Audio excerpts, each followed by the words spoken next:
meine Eltern. Ständig am Streiten und am Meckern. Letztens auch, da waren wir mit dem Auto unterwegs bei Oma, lebt ja nur noch, Gott sei Dank.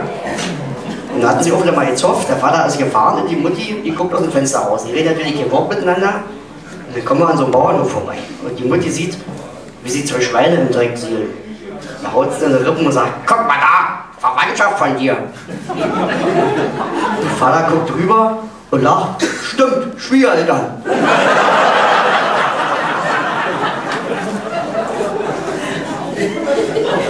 Ja, wo sind denn die nun?